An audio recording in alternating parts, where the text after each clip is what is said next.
Bonjour à tous, c'est Pierre-Alexandre pour Technoïd. Aujourd'hui, on va faire le test du Honor 5X, donc l'un des derniers nés de la gamme Honor, tout simplement. Donc Honor qui a d'ailleurs qui a mis en avant ce Honor 5X qui vaut 200 €. Ils ont fait toute une conférence et tout pour un appareil qui est en métal avec lecteur d'empreintes, avec un écran 1080p, un Snapdragon 616. Donc voilà, plein de bonnes choses.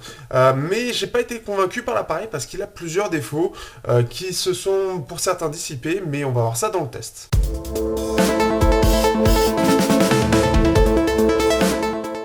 Au niveau du design, on se retrouvera donc avec un appareil qui est donc une phablette de 5.5 pouces, un appareil qui a un certain charme au dos, je trouve. Donc il a un alu brossé qui a une allure plastique en fait au toucher, ce qui fait qu'il prend pas en fait trop la chaleur. C'est assez bizarre, on a vraiment cet effet plastique, mais bien sûr qu'on est au froid, par contre on sent bien que c'est du métal. C'est un peu particulier, par contre on sent bien la différence avec ce plastique un peu particulier qui lui donne une personnalité, ça change, on n'a pas trop l'habitude d'avoir ce design là.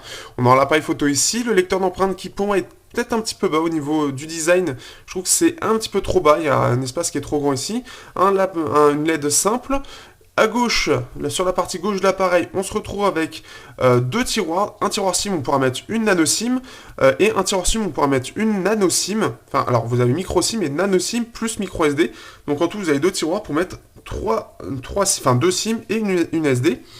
En dessous, vous avez le haut-parleur ici, le micro et la prise micro USB. Vous avez le bouton power et le bouton volume. Et au-dessus, vous avez la prise jack et le micro pour les sons ambiants. La façade, elle est très neutre. On n'a rien du tout puisqu'on va être sur des choses qui vont être affichées à l'écran, les touches. Donc voilà ce qu'on peut avoir.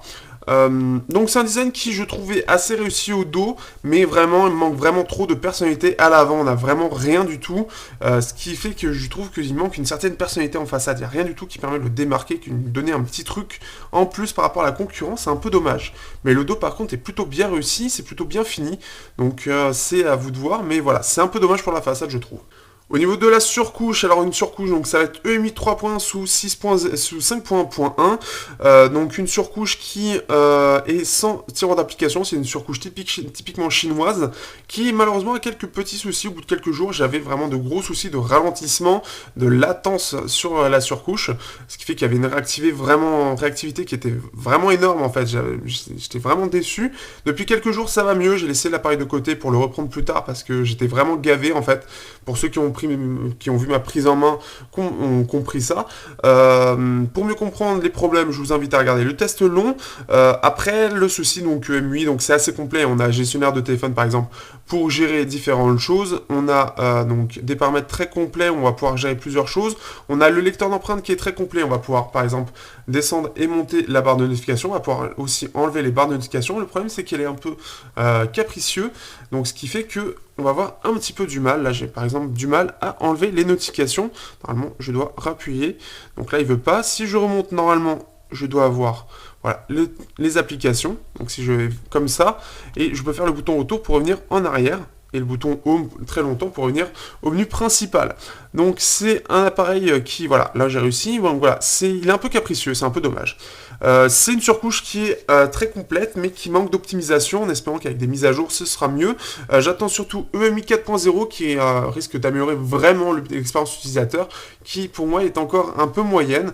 Donc pour les plus exigeants d'entre vous, vous aurez un problème au niveau de la fluidité et de la réactivité. Ça peut vous déplaire, même si au niveau de la réactivité, ça s'est bien amélioré ces derniers jours pour aucune raison compréhensible à l'heure actuelle. Je ne comprends pas pourquoi ça marche mieux alors qu'il y a quelques jours ça marchait pas du tout, alors que je n'ai rien fait de spécial depuis. Android 5.1 sous EMUI 3. On a un appareil, un écran de 5.5 pouces en 1080p, on a un Snapdragon 615, un octa-core, donc un octa-core en 2 fois 1,5 GHz en Cortex A53 et 2 fois 1 GHz en Cortex A53, donc il fait 35 000 sur Antutu, on a 2 Go de RAM aussi, 35 000 sur Antutu, on fait 600 et 3000 sur Geekbench, et si on compare en fait sur GFX Bench, donc il sera moins bon qu'un Redmi Note 2, largement en termes de graphisme, il sera moins bon qu'un LG G3, il sera moins bon que tous les appareils en S801, il sera légèrement mieux sur certains points qu'un Honor 7, qui est la gamme au-dessus, en fait, en termes de graphisme, en termes de processeur, il va être en dessous, en termes de graphisme, il va être en dessous, mais ce qui est étrange, c'est que déjà, le Honor 7, le Honor 6 fait mieux, par exemple. Donc on peut voir 20%, de mieux sur Manhattan, mais là, c'est cet appareil-là qui fait 16% de mieux pour pas de grosses raisons. Donc ça, c'est à peu près équivalent. Après, si on regarde par exemple au Honor 6 Plus, qui en baisse un petit peu en ce moment, il fait de meilleurs scores sur à peu près tout. Donc là, c'est un peu mieux. Le Honor 6 aussi fait mais mieux aussi dans à peu près tous les domaines. Si on compare sinon, donc le Redmi Note 2, on va montrer rapidement. Donc Redmi Note 3, donc voilà, c'est la même chose. Hop. Donc là, on fera vraiment des scores bien meilleurs, donc de 60%, 80%, 80%. Sur le Redmi Note 3, il est largement plus puissant, donc si vous voulez quelque chose avec des graphismes, ce sera plus du côté du Redmi Note, par exemple, ou des S801, comme le Moto X 2014.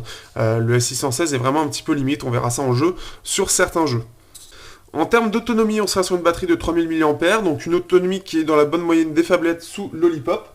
Donc on est aux alentours de 5 à 6 heures écran allumé, donc une bonne journée, une journée et demie, pour ceux qui veulent un comparatif plus dans ce style-là. Donc c'est plutôt pas mal, c'est très correct pour une phablette, sans être transcendant.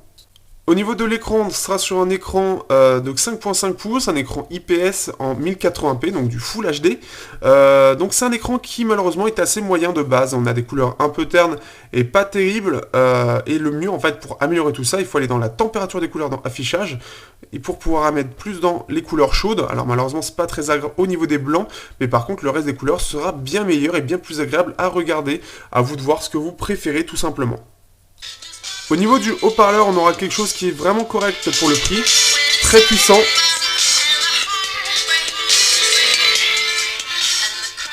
Très puissant, très performant, donc ça c'est plutôt agréable. Au niveau de la jack, par contre, on perd le DTS qu'on a d'habitude sur les Honor et les Huawei. On n'a rien de spécial, on a juste l'égalisateur de base sur Android. Ce qui est plutôt bien, c'est que là on a droit à un égalisateur qu'on n'avait pas le droit d'habitude. Donc ce qui fait que après le son jack est très correct, un petit peu de coup d'égaliseur pour améliorer un peu tout ça, et c'est vraiment très bon. L'appareil photo, donc c'est un appareil photo, c'est le même que le Huawei G8, par contre on n'a pas de stabilisateur optique, ce qui fait qu'il est un peu capricieux sur ce point-là. On est vraiment obligé d'être très stable pour prendre une bonne photo, mais si on arrive à être très stable avec l'appareil photo, on arrivera à faire quelque chose de vraiment très bien. Donc c'est un capteur de 13 mégapixels qui arrive à faire vraiment des photos sympas, et le capteur à l'avant fait des choses sympas. On a un système pour les selfies, on peut voir aussi qu'on peut voir donc voilà, des petites choses comme ça. On a photo, vidéo, timelapse, on a pas mal de petites choses. Donc c'est un appareil photo très complet qui est très efficace, un des meilleurs à 200 €. Il faut être vraiment, pour ceux qui sont un peu plus exigeants en termes de photos, pour être content. Malheureusement, le seul petit souci, comme j'ai dit, c'est que par contre, il faut être vraiment stable pour prendre de bonnes photos, sinon les photos seront globalement floues. C'est un petit peu dommage. Au niveau des jeux, alors là c'est un peu plus mitigé, donc le Snapdragon 616 commence à atteindre ses limites sur certains jeux. Autant Gameloft arrivera à bien optimiser, ainsi qu'Ubisoft avec Rayman par exemple pour le jeu en 2D, mais par exemple sur le jeu donc Mortal Kombat, il aura plus tendance à ramer, et là ça va être beaucoup plus limite, on devrait être vraiment limite, donc sur certains jeux je pense que ça va être vraiment très limite, notamment pour les prochains futurs jeux qui ne sont pas trop faits pour les entrées de gamme, parce que là l'appareil commence vraiment à galérer sur Mortal Kombat par exemple. Au final, que penser de cet appareil? C'est assez mitigé. On est sur un Snapdragon 616 que je n'apprécie pas trop parce qu'il n'est pas super performant sur beaucoup de points. EMUI est assez lourd en plus, et ce qui fait que l'expérience utilisateur est un peu aléatoire jusqu'à maintenant. Donc j'ai pas vraiment apprécié.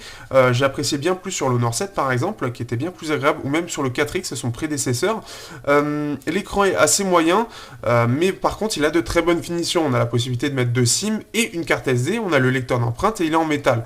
Donc c'est des bons points parmi des mauvais points. Donc il faut savoir faire la part des choses, mais après vous avez une concurrence qui est assez féroce dans ces prix-là. On a le Moto X 2014 mais sans SD, on a en import les Redmi Note 2 et 3 et même Redmi Note Pro, on a le Mi 4C, on a le Oppo F1 aussi qui est vendu en Europe, et je dois peut-être en oublier d'autres. Il y a aussi le Zug Z1 qui est un petit peu plus cher, donc ça fait quand même beaucoup de concurrence, et au final il n'arrive pas vraiment à se démarquer par rapport à toute cette concurrence. Donc il faut savoir faire la part des choses, et voilà, qu'est-ce qu'on cherche vraiment? Si vraiment vous voulez l'appareil photo, par contre, effectivement, c'est une bonne chose. Si vous voulez aussi le lecteur d'empreinte et le métal, et forcément, là, c'est un bon choix.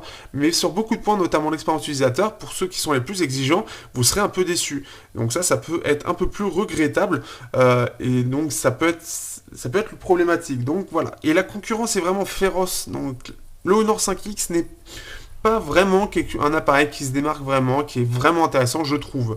Après, à vous de voir, selon ce que vous voyez par rapport à la concurrence, mais pour moi, il y a mieux ailleurs. Sur ce, à bientôt pour un prochain test sur Technoid.